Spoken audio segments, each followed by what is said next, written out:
I grew up in a small town in northwest Ohio with a population of around 20,000. Summers were my favorite time of year. At 12 years old, a typical summer day for me started early. I'd pour myself a heaping bowl of Crispix cereal and eat it as fast as I could before heading out on my bike. I'd usually leave the house in the morning and not come back until dark. Being the youngest of three boys meant I had two older brothers who were 4 and 6 years ahead of me. The easiest way to avoid their torments was to stay gone. It was late in the summer when this story took place. I had plans to go fishing with my friend Ethan that morning. We weren't exactly great fishermen. Most of the time we caught nothing but mud, trash, or maybe some skinny carp. But for us, fishing wasn't really about fishing. It was an excuse to get out of the house early and spend the day roaming around. The fastest route to Ethan's place was through the drive that led past the abandoned Daughters of America home. The building terrified me ever since I was a little kid. I even had recurring nightmares about it. The driveway was about 300 yards long, starting at an old cast iron gate and stretching straight to the front entrance. On both sides were large fields, usually overgrown, with trees and tall grass spilling over the edges. The building itself looked sturdy, almost as if it could still be used, but everything about it felt wrong. Even when I pedaled past on the side lane, I always had the sensation of being watched. After fishing for a few hours, Ethan and I got bored. We headed back through the DOA grounds, which made me nervous as always. Back at my house, we tossed our fishing poles into the garage, grabbed a couple cans of Coke, and picked up a basketball before going to the nearby park. We ended up playing with some older guys for a while. Ethan wasn't much into basketball, though, so he left after a few games. I stayed, playing until most of the guys wandered off in the late afternoon. That's when I ended up talking to a guy named Mark. I knew him just a little from basketball at the park. He was a few years older than me, tall and lanky, with sandy blonde hair that hung to his shoulders. He was a good basketball, barely coordinated at all, and he gave off a weird vibe. Still, when he asked if I wanted to ride bikes together, I didn't have anything better to do. We rode down to the river, where he showed me a washed-out drive that crossed onto a little island. It was cool, and I hadn't known about it before. Afterward, he brought me to a rundown house where a much older guy sat on the porch. His name was Carl. He was in his 40s, with black hair streaked gray at the sides and a rough, unshaven look. He wore clothes that looked straight out of the 70s. Mark introduced me, and we all talked for a while. Then Carl and Mark went inside, leaving me sitting on the porch. I could hear them talking in hushed tones with a third man, though I couldn't see him. A few minutes later, they came back out, and Carl suggested we all go for a bike ride. Something about the whole situation felt off, but I was just a kid trying to act tough, and I went along with them. We rode downtown, stopped at a store where Carl bought me candy and a soda, and then kept riding. The sun was starting to set when I finally spoke up and said I needed to get home. That's when Carl said there was one last place to go and told me to follow him. I soon realized we were heading toward the DOA home. My stomach sank as we pulled up in front of the building. Carl stopped first, with Mark behind me, and I felt trapped. They set their bikes down by the front steps and started trying the doors.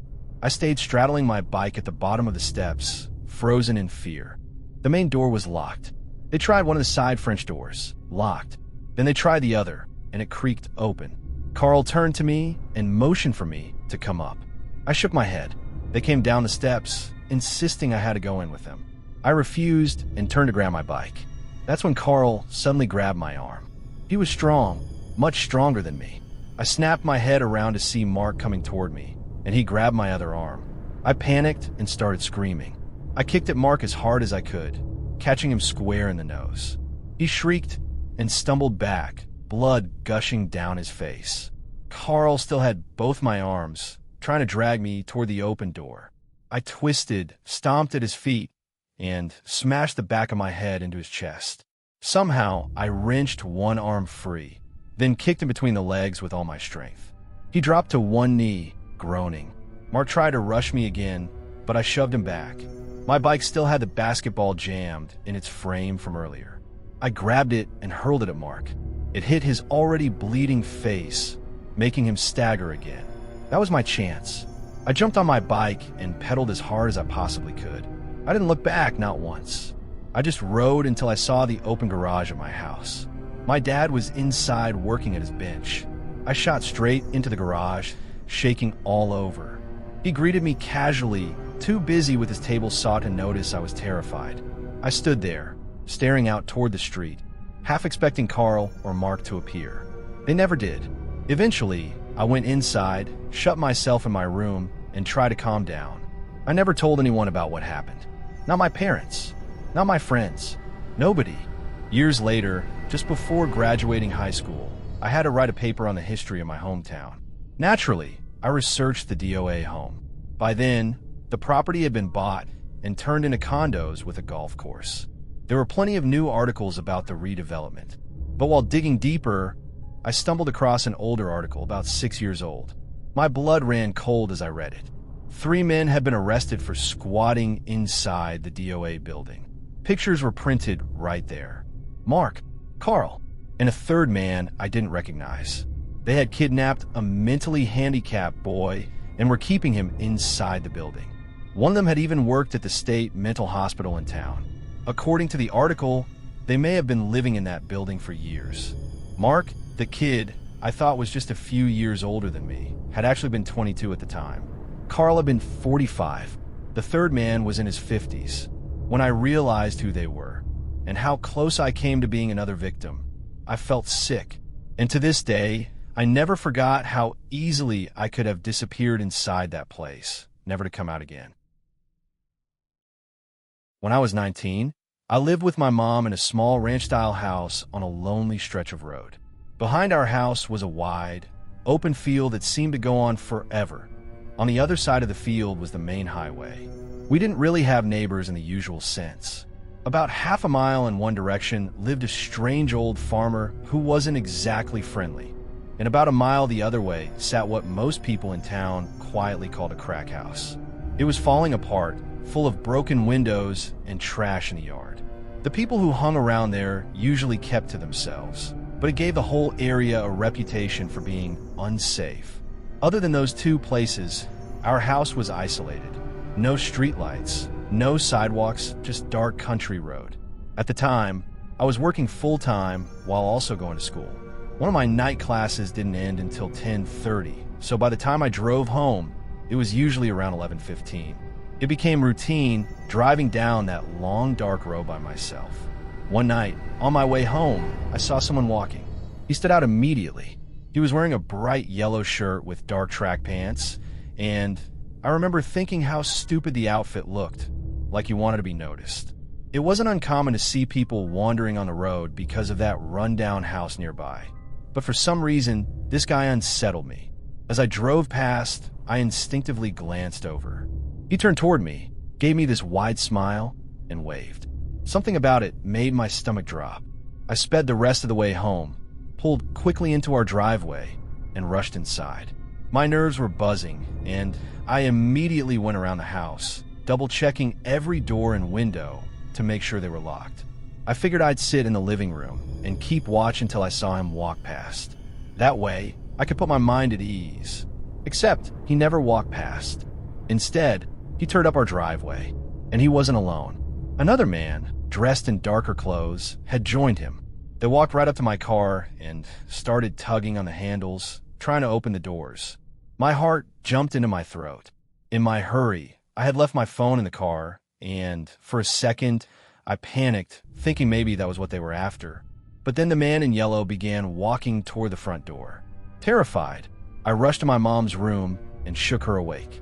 She was still groggy when I started stammering about the men outside.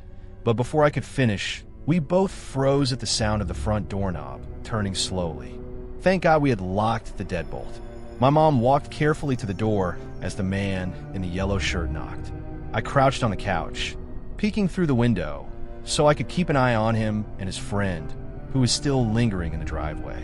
The porch light had flicked on with emotion, so I could see their faces clearly. "Yes," my mom called out firmly. The man replied, "You dropped your wallet." My stomach flipped. I still had my wallet. It was sitting right there in my purse. I whispered this to my mom, who calmly told him, "We have our wallets. It's too late for you to be knocking on doors." What he said next still sticks with me, even years later. He leaned closer and said, "Okay, I'm not a bad guy, just so you know." We stood frozen in silence. Nobody moved, not even a man at the door. Then he tried the handle again. My mom told me to call the police. I reminded her that my phone was still in the car, so she hurried to the kitchen to grab hers from the charger. She handed it to me while she went to check the windows. When she peeked out the bathroom, she saw something that made her blood run cold. There was another man in our backyard. That explained why she had gone so quiet for a moment. She came back, her Ruger in hand, and stared at the door. Loud enough for them to hear, she said, "If you try that handle one more time, I'm going to open the door and shoot you." I don't know why she chose to say that instead of waiting for the police, but it worked. The two men out front bolted, running down the road toward the direction of the crack house. My mom rushed back to the bathroom in time to see the man in the backyard sprint off after his friends. The police arrived and searched the property, then headed down to the rundown house. Sure enough, they found a group of men hanging around. One of them was the guy in the yellow shirt. He and a few of his friends were arrested that night.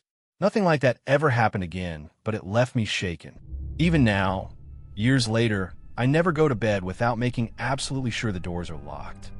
Even though I live in a much nicer neighborhood today, that night has never really left me. My family comes from a small southern town. Back in the early 70s, it was the kind of place where everybody knew each other. Neighbors waved from their porches, doors were left unlocked, and people trusted one another. My grandpa, William, owned a little grocery store called Bill's Food Center. It wasn't just a store, it was a gathering place. Folks would come in to buy groceries, then linger by the counter just to chat. My mom, Diane, worked there from the time she was a teenager. She spent most of her evenings behind the register. She knew every regular customer by name, and because of that, she could always tell when someone was new. One evening, two men walked in. She had never seen them before.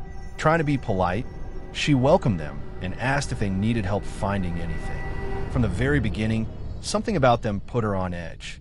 The older man, who looked to be in his late 30s, gave her a smile that didn't reach his eyes. "No, sweetie," he said. "We'll let you know if we need help."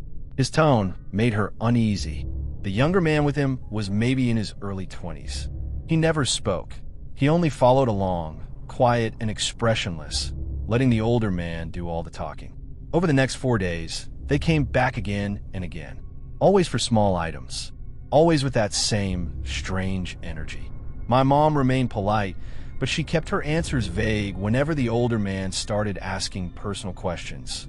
Where she lived, whether she worked alone, what time the store closed. It wasn't until the 4th day that things took a darker turn. The older man finally said he could use some help. He explained they were planning a camping trip, and he needed supplies. The items he asked for were unsettling: strong rope and duct tape. When my mom asked what the tape was for, he told her he liked to shoot guns and used duct tape to wrap around his hands while shooting. It didn't make sense, and she knew it, but she helped him find what he wanted and rang up the purchase. Something about that final encounter chilled her more than before. She got such a bad feeling that as soon as they left, she stepped outside and memorized the numbers on their license plate, just in case. A few days later, news broke that a young woman, a cashier at another small store in town, had gone missing. After days of searching, her body was discovered near a river. She had been brutally tortured and stabbed. Her hands and feet were bound with duct tape and rope. The description matched exactly what my mom remembered selling to those men. When she read the story in the Sunday paper, her stomach dropped. She was certain it was them. She told my grandpa immediately. At first, he didn't believe her. He thought it might just be fear talking. But she was so insistent, so sure, that he finally went with her to the police.